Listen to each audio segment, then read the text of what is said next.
Hi everyone, welcome back to JC Journals.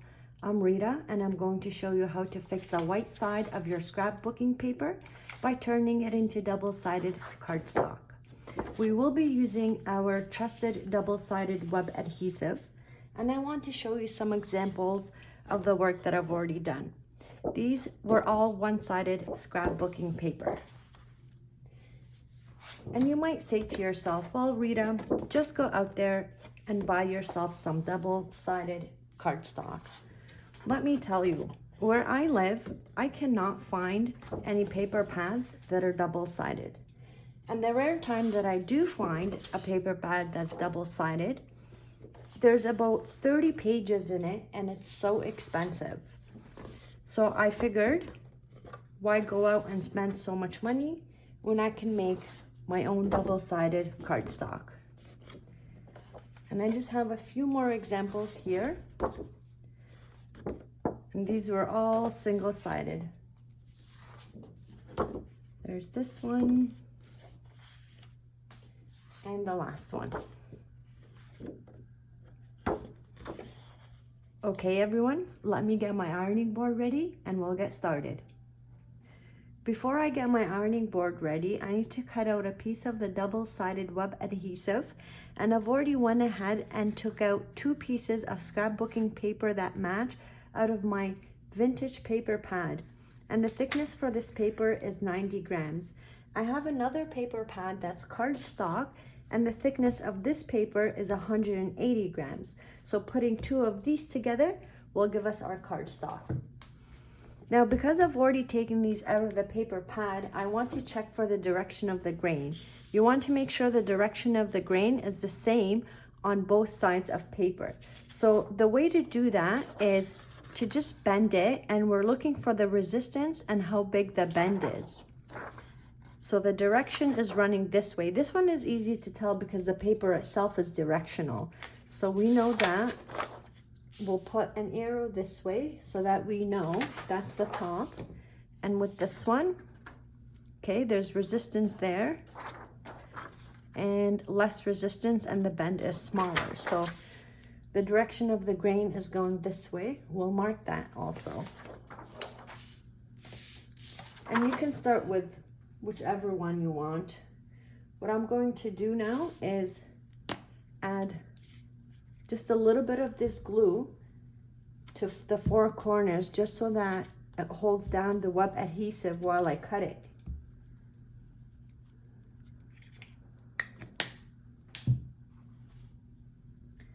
I'll line that up to the top. There you go.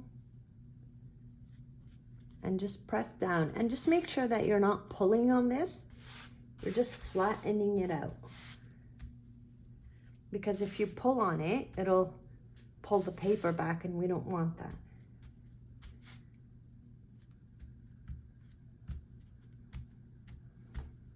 Okay, now I'm going to cut around it.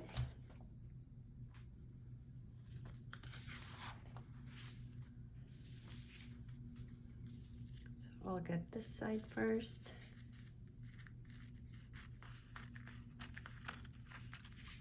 And I'm cutting right along the edge of the paper.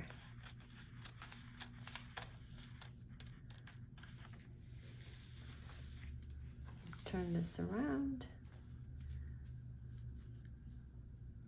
and right up to the edge. I lined up one of the edges of the scrapbook paper, so I don't have to cut that side. And when it gets harder to cut, just lift it up a little bit. Okay, I didn't cut that straight, but that's okay because I'll go back and fix it. Just hold it up and cut right up to the edge of the paper.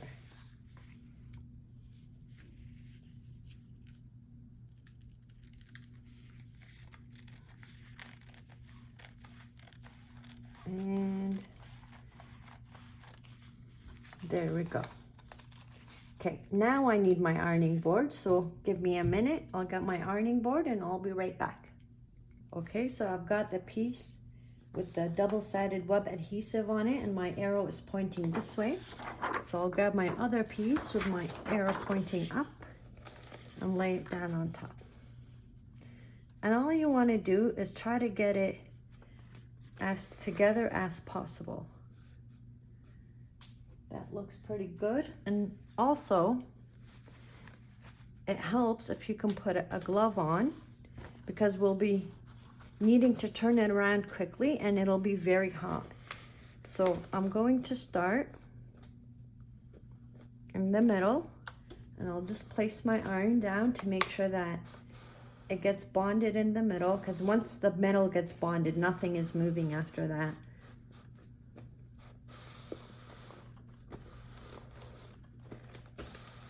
Okay, and at this point, if you want, you can grab another piece of parchment paper and put it on top to protect your iron. I usually don't, because this iron is my crafting iron, so it's not something I worry about too much, and I don't have a lot of the web adhesive sticking out for it to go around everywhere. But it's okay, I'll use it just to show an example in case you guys want to use it, and then I won't use it for the next example.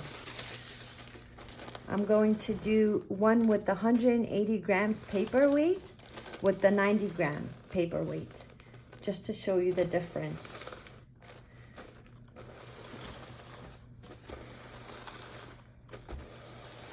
Okay, just make sure everything is getting heat, because that's what activates the double-sided web adhesive. Okay, let's take that away. Let's inspect our paper. Perfect. So you will notice that sometimes, actually, the many times that I've done this, it was only once that I didn't have any white seeping out, because you are putting two pieces of large paper together, so it's impossible, well, not impossible, it's improbable that you get it perfectly aligned. So what I do, I just go in with my scissors and I just take that small sliver out. The next example I'm going to show you is using a piece of cardstock with 180 gram thickness and a piece of scrapbooking paper with the 90 gram thickness. And I've already went ahead and chosen my papers. I specifically chose one with the gold foil because when you do this, the gold foil cracks on it. Let me show you this example. I hope you can see how the foil is cracking a little bit. I personally don't mind because I think it adds character.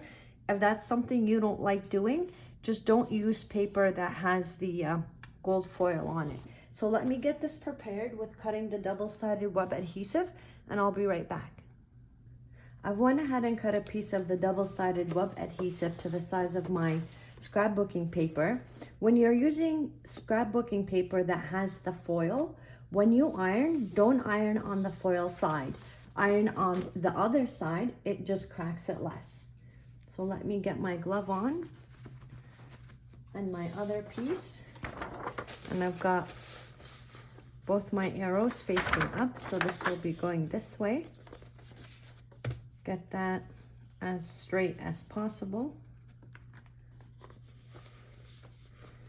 Lay it down and get my iron.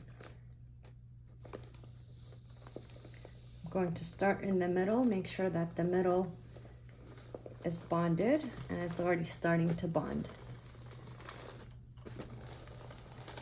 And move outwards.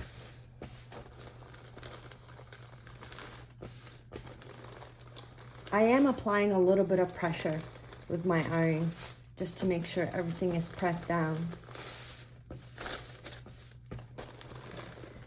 And if you do this and you're inspecting your cardstock later on and you notice a spot hasn't been bonded, it's okay. You can just turn your iron on and go over it, and it will, the heat will reactivate the web adhesive.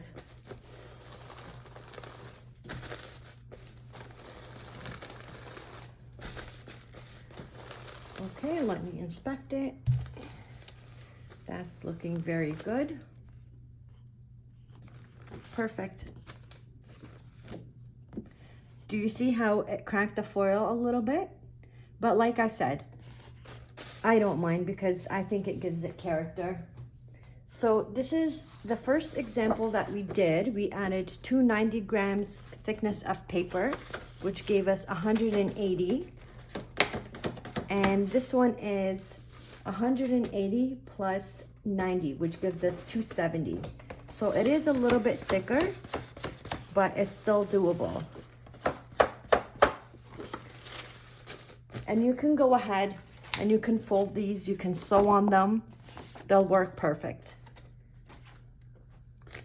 Okay, everyone, I hope you enjoyed today's video. Thank you for watching, and until next time, stay safe and love one another. Bye.